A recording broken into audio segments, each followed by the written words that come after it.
To open a business account with Wells Fargo as a non-resident, you will need to follow a specific process.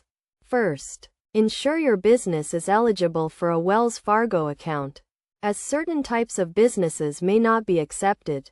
Gather all necessary documents, including your business license, articles of incorporation, and identification for all business owners.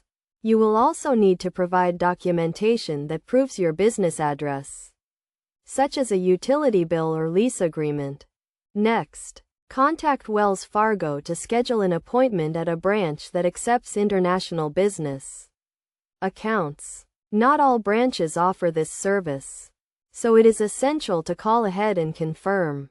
During your appointment, you will need to provide all the documents you have gathered and fill out the business account application. You will also need to fund your account, which can typically be done with a wire transfer or cash deposit. Additionally, you may need to provide information about your business, such as its purpose and expected transaction volume. This information will help Wells Fargo determine the best account type for your business and ensure it complies with all relevant regulations. It is also important to note that Wells Fargo may require a minimum balance to open and maintain a business account, and you may be subject to monthly maintenance fees if your balance falls below this minimum.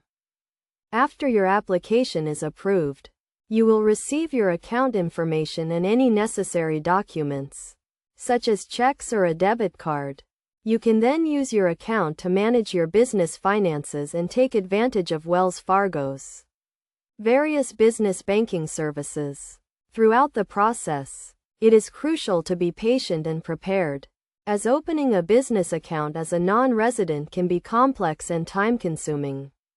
However, with the right documentation and a clear understanding of the requirements, you can successfully open a business account with Wells Fargo and start managing your business finances effectively.